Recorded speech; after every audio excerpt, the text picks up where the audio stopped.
We're closing the border and we're drilling.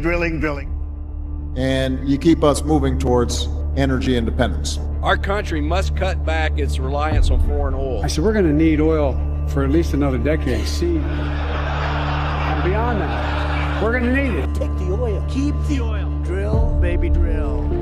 2018 में United state of America दुनिया का सबसे बड़ा ऑयल प्रोड्यूसिंग नेशन बन गया और सिर्फ एक साल बाद ही America all time largest oil producer बन चुका था, जहां प्रोडक्शन लगभग 12.3 मिलियन बैरल पर डे तक पहुंच गई थी। ये लेवल इतना ज्यादा था कि पहले के एक्सपर्ट एनालिसिस ये मानते ही नहीं थे कि इतनी प्रोडक्शन कभी प्रैक्टिकली पॉसिबल हो पाएगी। कोविड-19 के दौरान ग्लोबल ऑयल मार्केट में ऑयल प्राइस कुछ टाइम के लिए निगेटिव चले गए थे, लेकिन अमेरिका की ऑयल प्रोडक्शन रुकने की वजह और ग्रो करती रही और सिर्फ एक डिकेड के अंदर यूएस ऑयल प्रोडक्शन ने अपने geopolitical rivals Russia, Saudi Arabia को भी पीछे छोड़ दिया और करेंट एस्टिमेट्स के अकॉर्डिंग अमेरिका के पास लगभग 11 साल का प्रोविन ऑयल रिजर्व बचा है। लेकिन यहाँ कहानी में एक बड़ा ट्विस्ट आता है। ऑयल प्रोडक्शन में नंबर 1 होने के बावजूद अमेरिका आज भी दुनिया का सेकेंड लार्जेस्ट ऑयल इंपोर्टर है। सिर्फ चाइना ही इससे ज्यादा ऑयल इंपोर्ट करता है। तो यहीं से कुछ जेन्युइन सवाल खड़े होते हैं। जब अमेरिका के पास खुद इतना ऑयल है तो आखिर उसकी नजर अब भी दूसरे देशों के ऑयल पर क्यों रहती है?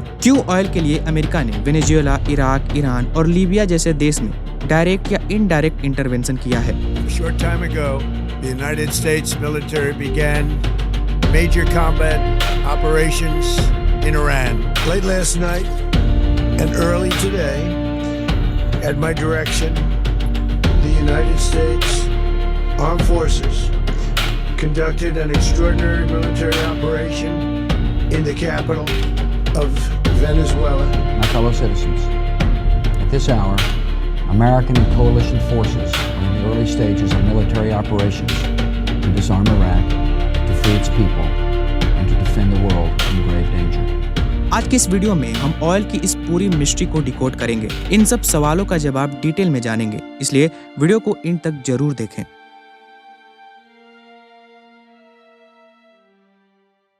दोस्तों, ऑयल सिर्फ एक फ्यूल नहीं है बल्कि एक स्ट्रेटेजिक रिसोर्स है जिसने पूरी दुनिया का पॉलिटिकल और इकोनॉमिक बैलेंस सेव किया है। ज्यादातर लोग ऑयल को सिर्फ पेट्रोल या डीजल तक लिमिटेड समझते हैं, लेकिन क्रूड ऑयल मॉडर्न दुनिया की बैकबोन है। क्रूड ऑयल के 160 से ज्यादा टाइप होते हैं जो उनकी डेंसिटी, सल्फर कंटेंट और फ्लो के हिसाब से अलग अलग होते हैं। क्रूड ऑयल का सबसे इंपॉर्टेंट डिवीजन होता है लाइट स्वीट क्रूड और हैवी सावर क्रूड। लाइट क्रूड ऑयल पतला होता है जिसमें सल्फर की क्वांटिटी कम होती है और इसे रिफाइन करना इजी होता है। इससे पेट्रोल और जेट फ्यूल जैसे हाई वैल्यू प्रोडक्ट बनते हैं, इसलिए इसका प्राइस भी ज्यादा होता है। हैवी क्रूड ज्यादा थिक होता है जिसमें सल्फर की क्वांटिटी ज्यादा होती है और इसे प्रोसेस करना मुश्किल होता है। हैवी ऑयल का यूज शिप के फ्यूल और इंडस्ट्रियल प्रोडक्ट के लिए होता है और इसी वजह से ये मार्केट में कंपैरेटिवली सस्ता होता है। यहीं से अमेरिका की ऑयल स्टोरी का सबसे अजीब ट्विस्ट शुरू होता है। 2025 में अमेरिका ने लगभग 13.6 million barrel oil per day produce किया,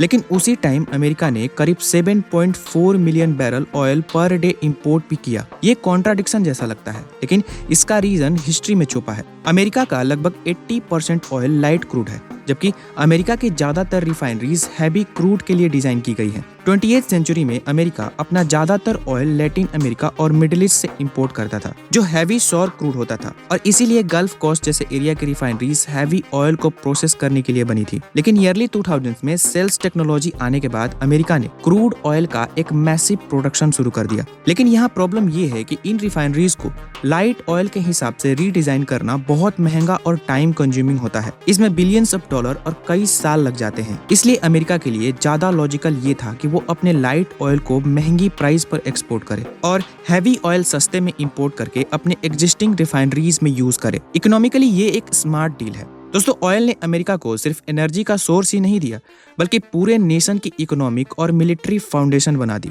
सस्ता और एबंडेंट ऑयल मिलने की वजह से अमेरिका ने बाकी दुनिया से ज्यादा रैपिड इंडस्ट्रियल ग्रोथ अचीव की। फैक्ट्रीज 24/7 चल सकती थी, जिससे हैवी इंडस्ट्रीज फास्ट ग्रो हुई। इसके साथ ही चीप ऑयल ने अमेरिका के ट्रांसपोर्ट सिस्टम को भी रिवोल्यूशनाइज कर दिया। सेकेंड वर्ल्ड वॉर के बाद अमेरिका के पास दुनिया की सबसे बड़ी ऑयल प्रोडक्शन और रिफाइनिंग कैपेसिटी थी, जबकि यूरोप और एशिया की इंडस्ट्रीज वॉर से तबाह हो चुकी थी। इस एडवांटेज की वजह से अमेरिका ने मार्शल प्लान के थ्रू यूरोप को रीबिल्डिंग में मदद किया। अमेरिकन ऑयल, मशीन और कैपिटल ने वॉर से तबाह हुई इकोनॉमीज को दोबारा खड़ा किया और इसी प्रोसेस में अमेरिका ग्लोबल इकोनॉमिक लीडर बन गया। इसी दौरान एक बहुत इंपॉर्टेंट सिस्टम डेवलप हुआ जिसे हम पेट्रो डॉलर सिस्टम के नाम से जानते हैं। 1970s में जब अमेरिका ने गोल्ड स्टैंडर्ड छोड़ दिया तब उसने सऊदी अरेबिया और बाकी ओपेक कंट्रीज के साथ डील की कि दुनिया भर में ऑयल का ट्रेड सिर्फ यूएस डॉलर में होगा। इसके बदले अमेरिका ने इन ऑयल प्रोड्यूसिंग कंट्रीज को मिलिट्री प्रोटेक्शन और पॉलिटिकल सपोर्ट देना शुरू किया। इस सिस्टम का फायदा ये हुआ कि दुनिया के हर देश को ऑयल खरीदने के लिए यूएस डॉलर की जरूरत पड़ने लगी। इससे डॉलर की ग्लोबल डिमांड हमेशा हाई रही और अमेरिका अपनी करेंसी को प्रिंट करके भी ग्लोबल ट्रेड को कंट्रोल कर पाया। यही वजह है कि अमेरिका मैसिव डेप्थ के बावजूद भी फाइनेंशियली डोमिनेंट बना रहा। ऑयल ने अमेरिका के मिलिट्री पावर को भी अनमैच्ड बना दिया।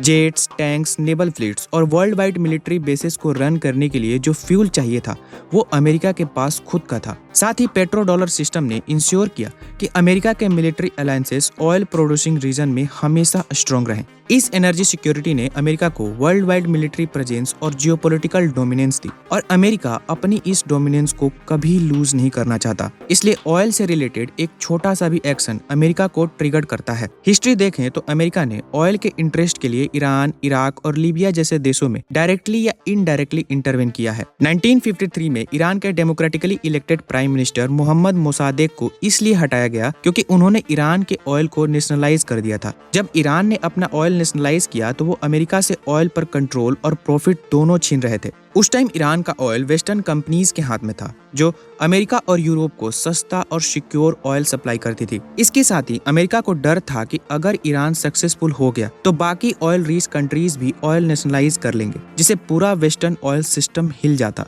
इसके अलावा ऑयल अमेरिका के लिए एक स्ट्रेटेजिक पावर था। कोल्ड वॉर के टाइम अमेरिका नहीं चाहता था कि मिडिल ईस्ट का ऑयल यूएसएसआर या अमेरिका के एनिमी के कंट्रोल में चला जाए। इसलिए ऑयल नेशनलाइजेशन अमेरिका के लिए सिर्फ इकोनॉमिक इशू नहीं था बल्कि ग्लोबल पावर और सिक्योरिटी का सवाल था और इसलिए अमेरिका और ब्रिटेन ने मिलकर ईरान में रेजिम चेंज को सपोर्ट किया ताकि ऑयल पर वेस्टर्न कंट्रोल बना रहे। इसके साथ ही इसका एक कॉन्सेप्ट ये भी था कि अगर कोई अमेरिका के पेट्रो डॉलर सिस्टम को चैलेंज करता है, यानी अगर कोई कंट्री ऑयल का पेमेंट डॉलर में ना करके लोकल करेंसी में करने लगती है तो भी अमेरिका वहां रेजिम चेंज करा देता है। ईरान पर डेकेड से सैंक्शंस है। इसका एक बड़ा रीजन ये भी है कि ईरान ऑयल ट्रेड में डॉलर के बजाय बार्टर, यूरो, युआन जैसे अल्टरनेटिव यूज करता रहा है और ये अमेरिका के लिए अनएक्सेप्टेबल था। ईरान अकेला देश नहीं था जिसने पेट्रो डॉलर सिस्टम को चैलेंज किया। हिस्ट्री देखी जाए तो जब जब कोई ऑयल रिच कंट्री ने ऑयल को यूएस डॉलर के अलावा किसी और करेंसी में बेचने की कोशिश की तब अमेरिका के साथ उसके टेंशन बढ़ने लगे। 2000 में सद्दाम हुसैन ने अनाउंस किया कि इराक अपना ऑयल यूएस डॉलर के बजाय यूरो में सेल करेगा। इकोनॉमिकली ये मूव छोटा था लेकिन सिंबॉलिकली बहुत पावरफुल था। अगर एक मेजर ऑयल प्रोड्यूसर डॉलर छोड़ देता तो पेट्रो डॉलर सिस्टम पर डायरेक्ट थ्रेट होता। 2003 के इन्वेजन के बाद इंटरेस्टिंग बात ये थी कि इराक का ऑयल ट्रेड वापस डॉलर में शिफ्ट कर दिया गया। इसलिए कई एनालिस्ट मानते हैं कि वेपन्स ऑफ मास डिस्ट्रक्शन का रीजन देकर इराक पर इन्वेजन सिर्फ पब्लिक एक्सक्यूज था। असली game oil, middle east control और डॉलर डोमिनेंस का था। लीबिया के लीडर मुअम्मर गद्दाफी ने और भी आगे जाकर डॉलर को चैलेंज किया। उसका प्लान था एक gold backed African currency gold दिनार लॉन्च करना जिसमें अफ्रीकन ऑयल और रिसोर्सेज ट्रेड होते। अगर ये सिस्टम चलता तो डॉलर और यूरो दोनों को झटका लगता। 2011 में लीबिया में नाटो इंटरवेंशन हुआ। गद्दाफी को हटा दिया गया और वो प्लान भी वहीं खत्म हो गया। अभी फ्रेश एग्जांपल देखें तो वेनेजुएला भी इसी में शामिल है। वेनेजुएला के पास दुनिया के सबसे बड़े ऑयल रिजर्व्स हैं। 1920 से 1970s तक वेनेजुएला के ऑयल इंडस्ट्री पर फॉरेन कंपनीज का स्ट्रॉन्ग कंट्रोल था, खासकर अमेरिका और ब्रिटिश फर्म्स का। ऑयल का एक बड़ा हिस्सा एक्सपोर्ट होता था लेकिन इसका फायदा आम वेनेजुएलन लोगों तक कम पहुंचता था और इसका सीधा फायदा इन्हीं फर्म्स को मिलता था। इसी इम्बैलेंस को खत्म करने के लिए ह्यूगो चावेज ने पावर में आने के बाद ऑयल इंडस्ट्रीज पर स्ट्रिक्ट कंट्रोल बढ़ाया और फॉरेन कंपनीज के लिए रूल टफ कर दिया। ये पॉलिसीज यूएस गवर्नमेंट और अमेरिकन कंपनीज को पसंद नहीं आया। 2013 में चावेज की डेथ के बाद निकोलस मादुरो प्रेसिडेंट बने और उन्होंने भी वही पॉलिसीज कंटिन्यू रखी। 2019 में वर्ल्ड बैंक के एक ट्रिब्यूनल ने वेनेजुएला को यूएस ऑयल कंपनीज को कंपनसेशन देने का ऑर्डर दिया लेकिन वेनेजुएला ने ये पेमेंट नहीं की। इसी कॉन्टेक्स्ट में प्रेसिडेंट ट्रंप ने ये क्लेम किया कि वेनेजुएला ने अमेरिकन ऑयल चुरा लिया। जबकि वेनेजुएला इन एलिगेशन को डिनाई करता रहा। इस कॉन्फ्लिक्ट के बीच यूएस सैंक्शन ने वेनेजुएला को और ज्यादा आइसोलेट कर दिया और इसी वैक्यूम में रशिया, ईरान और खासकर चाइना जैसे कंट्रीज आगे आए। मादुरो ने अमेरिका से अलग रहकर ऑयल को चाइना और रशिया के साथ नॉन डॉलर सिस्टम में ट्रेड करना शुरू किया। इसके बाद सैंक्शन, इकोनॉमिक प्रेशर और रेजिम चेंज अटेम्प्ट बढ़ते गए। चाइना आज वेनेजुएला का सबसे बड़ा ट्रेडिंग पार्टनर बन चुका है और लगभग 90% वेनेजुएलन ऑयल चाइना खरीदता है। सिर्फ वेनेजुएला ही नहीं बल्कि पूरे साउथ अमेरिका में चाइना रॉ मिनरल्स जैसे ऑयल, कॉपर और सोया के लिए अपना इन्फ्लुएंस बढ़ा रहा है। ट्रंप एडमिनिस्ट्रेशन के लिए ये सिर्फ ऑयल का इशू नहीं है बल्कि नेशनल सिक्योरिटी का सवाल भी है। अमेरिका अपने आसपास ऐसे कंट्रीज नहीं चाहता जो उनके ग्लोबल राइवल्स के साथ क्लोज रिलेशन रखे। दोस्तों, इन सब के बीच रिन्यूएबल एनर्जी की बात जरूर होती है, लेकिन रियलिटी ये है कि ऑयल अभी भी ग्लोबल ऑर्डर का एक सेंट्रल पिलर बना हुआ है। आखिर में ये समझना जरूरी है कि ऑयल सिर्फ जमीन से निकला हुआ लिक्विड नहीं है। ऑयल पैसा है, पावर है और पॉलिटिक्स है। इसलिए अमेरिका के पास खुद का ऑयल होने के बाद भी दुनिया के ऑयल रिच रेजिम्स स्ट्रेटेजिक तौर पर उनके लिए इतना इम्पोर्टेंट है। जब तक दुनिया की इकोनॉमी ऑयल पर चलती रहेगी, तब तक ऑयल सिर्फ एनर्जी नहीं बल्कि ग्लोबल डोमिनेंस का सबसे पावरफुल टूल बना रहेगा। दोस्तों, आप इस पूरे टॉपिक पे क्या सोचते हैं? अपने थॉट्स कमेंट बॉक्स में जरूर बताइएगा। मिलते हैं नेक्स्ट वीडियो में एक नए इंटरेस्टिंग टॉपिक के साथ।